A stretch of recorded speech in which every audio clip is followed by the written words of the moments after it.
সকাল সকাল আজকে বেরিয়ে বললাম, অর্ডার চলে আসছে। তো অফিস থেকে আমাকে ফোন দিয়েছে আমার বসেরা। ফোন দিয়ে বললো যে ইমন, অর্ডার আসছে। তো একটা অর্ডার আসলো, তারপরে কিছুক্ষণ পর আবার আরেকটা অর্ডার এসেছে দুইটা রেস্টুরেন্টে। তো একটা রেস্টুরেন্টে পিক আপ ইয়া করলাম, অ্যারোব দিলাম। রেস্টুরেন্ট অ্যারোবটা দিয়ে খাবারটা রেডি করতে বলে আসলাম। তো এখন আর একটা অর্ডার আনার জন্য যাচ্ছি, তো রাস্তায় জ্যাম।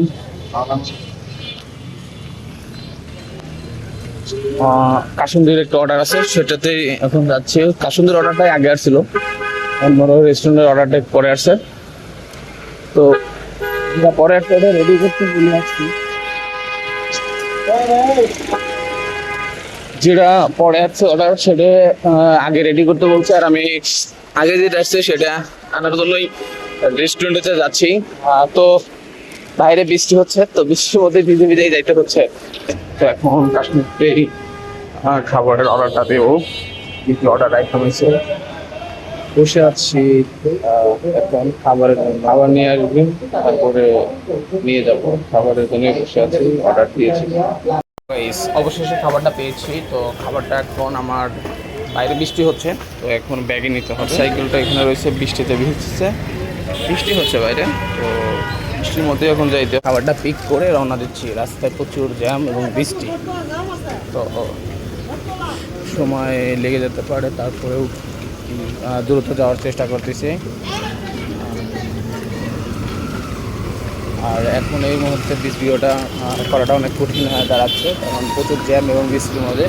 তো কাস্টমারের বাসায় গিয়ে ওই সামনে যে ডেলিভারির মাঝে আপনাদের সাথে কথা হবে ইনশাল্লাহ।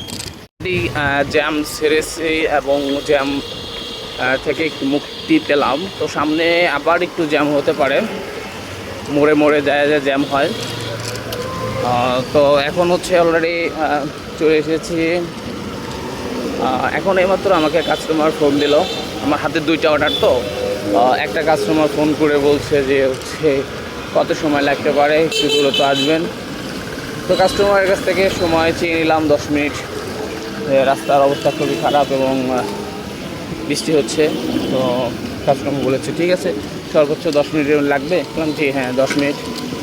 তো এখন এইটা আমি ডেলিভারিটা কমপ্লিট করে তারপরে ওইটাতে যাবো, আর একটা অর্ডার দেওয়া আছে ওইটাতে যাবো।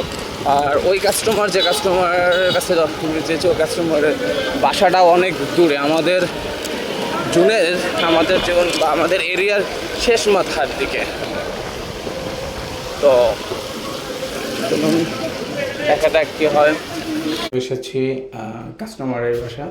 তো কাস্টমারে ফোন দিলাম, কাস্টমার বললো যে কুমিল্লা বিল্ডিংয়ে যে লিফটের 5 সেখানে আসেন। তো এখন খাবারটা ডেলিভারি করার জন্য কাস্টমারের বাসায় চলে আসছি। তো দেখা হবে ইনশাল্লাহ, ডেলিভারির পর কথা হবে। সবাই আমাদের সাথে দেখবেন। অর্ডারটা ডেলিভারি করলাম, কমপ্লিট হয়ে গেল। তো কাস্টমার খাবারটা ডেলিভারি করলাম 366 টাকা। তো কাস্টমার আমাকে 4 টাকা বেশি দিয়ে দিয়েছে। তো খাবারটা ডেলিভারি করলাম করে এখন নিচে চলে যাচ্ছি, সাথে দেখবেন। তো গাইস, ডেলিভারিটা কমপ্লিট। প্রথম যেটা এসেছে কমপ্লিট করলাম। তো এখন দ্বিতীয় যে অর্ডারটা আছে সেই অর্ডারটার খাবারটা পিক করবো। এখন খাবারটা প্রায় রেডি হয়ে আছে, তো ওই খাবারটা এখন পিক করে কাস্টমারের লোকেশনে গিয়ে ওটা কাস্টমারকে ডেলিভারি করব। তো চলুন ওটা পিক করে আসি, আর আমাদের সাথে থাকবেন। অলরেডি চলে এসেছি রেস্টুরেন্টে। তো এখন সাথে থাকবেন, খাবারটা পিক করব। তো রেস্টুরেন্টটা হচ্ছে হোমমেড। তো এখন আমি রেস্টুরেন্ট ভিতরে ঢুকবো, কিন্তু ভিডিও করা যাবে না, হোমমেড। তো খাবারটা পিক করার পরে আমি তুলে ধরছি আপনাদের মাঝে। দ্বিতীয় খাবারটা যেটা সেটা পিক করে নিলাম। তো প্লেন রাইস ছিল 2টা, ওটা নিয়ে এখন কাস্টমারের দিকে রওনা দিলাম। এই হচ্ছে কাস্টমারের রাস্তা। তো এই রাস্তা দিকে এখন যাতে হবে কাস্টমারের বাসায়। তো চলুন কাস্টমারের বাসার দিকে প্রায় কাস্টমারের বাসার লোকেশনে চলে আসছি। এখন কাস্টমারের বাড়ির সামনে যাব, বাসার সামনে কাস্টমারের এরিয়াতে চলে আসছি। তো বাড়ির সামনে যাই, যে সামনে বাসা কাস্টমারের। কাস্টমারের বাসা এবং এই বিল্ডিংটা হচ্ছিল কাস্টমারের, এই বিল্ডিংয়েই হচ্ছে ডেলিভারি হবে। চলে এসেছি লিফটে, 3 তলাতে যাবো কাস্টমারের বাসায় খাবারটা দিতে, তো দিয়েই চলে আসবো। তো কাস্টমার তো অনলাইন পেমেন্ট করেছে, আমাদের অনলাইনে আগেই পেমেন্ট করে রেখেছে, তো খাবারটা দিয়েই চলে আসবো নিচে, তারপর আপনাদের সাথে কথা হচ্ছে। হ্যালো গাইস, দিয়ে আসলাম ডেলিভারি কমপ্লিট, ডেলিভারি করে আসলাম, ডেলিভারি কমপ্লিট। 2টা যে অর্ডারটা ছিল 2টাই আমার কমপ্লিট হয়ে গেছে। ফার্স্ট একটা দিয়ে ডেলিভারি করছে, আর এইমাত্র এখন একটা ডেলিভারি করে কমপ্লিট করে দিলাম। তো আমার হাতে যে 2টা অর্ডার ছিল 2টা অর্ডারই আমার কাছে এখন অলরেডি কমপ্লিট। তো সবাই ভালো থাকবেন, সুস্থ থাকবেন, আর আমার ইউটিউব চ্যানেল এবং ফেসবুকে সবাই সাপোর্ট দিয়ে সাথে থাকবেন। ধন্যবাদ।